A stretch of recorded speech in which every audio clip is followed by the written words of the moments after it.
Sawadee Cup. Welcome to Easy Thai Lessons. My name is John, and this is the introduction and the overview of the whole project. What I'm going to do with this video project is I'm going to teach you how to speak Thai.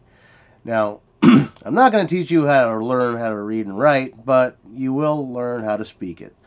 My ability to read and write Thai is okay to a certain degree, but it's just not my forte to teach it right now.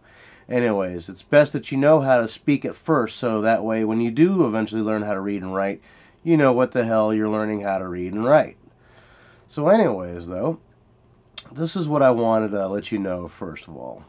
Now, when I say a word in Thai, you're going to see the word go across the screen, and above each syllable will be a letter that's going to indicate whether or not it's a high tone or low tone, a rising tone, falling, or a mid-tone. So L for low, H for high, F for falling, R for rising, and M for mid. It's quite simple. A lot of other books and everything, they use accent marks, and well, frankly, that can be a little confusing for some people. This way, it's kind of idiot-proof. That way you know it's a low tone or rising, falling, etc. Now, when you do see the words on the screen, it's best that you pause, and that way you can look at it for a little bit longer. I'm going to have it up there for probably about 5 or 6 seconds every time, and it's best that you pause it so that you can get it in your mind and everything. Now, certain words, I'm going to try to give you a mnemonic device to help you memorize that word. But then again, though, there are some words in Thai that I'm just not going to be able to help you with. You're just going to have to memorize it. Now, some of you guys might not be going to Thailand. Maybe you just want to go to your favorite Thai restaurant and order your favorite meal, or maybe you've got some new co-workers or new neighbors that are Thai and you want to communicate with them. Or maybe there's a real hot Thai chick you want to get with. Man, I can feel you on that one. And you definitely want to impress them if you want to get with them. But regardless, though, you're going to learn how to speak Thai. You may not come out of this speaking fluent Thai, but you will be able to communicate to a certain degree. I promise you that. And I'm going to try to make this course as easy as possible for you to learn. After all, hence the name, Easy Thai. Now, like what I said before, I'm going to put a letter to indicate what kind of tone it is. After all, Thai is a very tonal language. Let's take the word mai, for example. You have a question word, which is a high tone, mai. Then you have a falling tone, which means no or not, mai. Then you have a low tone, which means new, mai. There's all kinds of different tones. One word can have up to 5 meanings.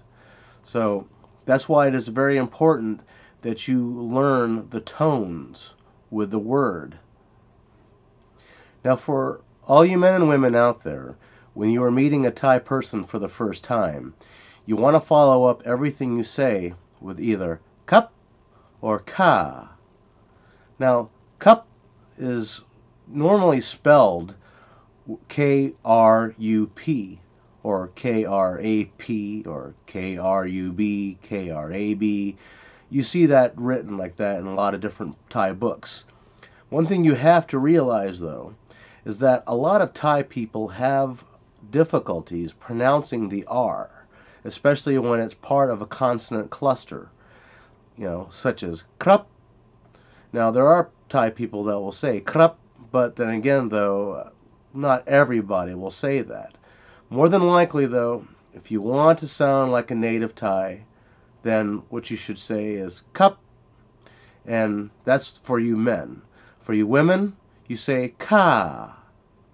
You don't always have to say that, but the thing is, though, is that if you're meeting someone for the first time, or if you just don't know anybody, or if the person that you're talking to is not really your friend, just a person that you're acquainted with, then you generally want to use those particles. They're used to show politeness. They don't mean sir or ma'am. It's just that A man shows his politeness by saying cup at the end, and the woman shows her politeness by saying ka. Now, if you make good friends with a Thai person, then at one point you don't have to say that all the time. It's generally good to say cup or ka, but that's usually at the very initial meeting. But once you've been talking for a while and everything, you don't have to always put those particles after everything you say. But like I said, though, when you're meeting someone for the first time, or if you're speaking to someone much older than you, then it's generally polite to use that a lot. Now, getting back to what I said about Thai people having difficulties pronouncing the R when it's part of a consonant cluster, such as krap, instead of just saying cup. They also have problems with it when it's at the very beginning of a syllable, the first letter. Like the word for what is alai, but actually it's when you see it in Thai books, it's arai with an R. But the thing is, though, is that because rai, the R is the first letter of that second syllable, and they have problems with that sometimes, they'll just replace that with an L. So you'll hear a lot of people saying alai, and unlike the Japanese, they won't take a word that begins with an L and replace it with an R. They'll just replace the R with an L, and there you go. Okay, well, that was the overview, and I just wanted you to get the heads up to know what's going on. And, I'll see you in Lesson 1.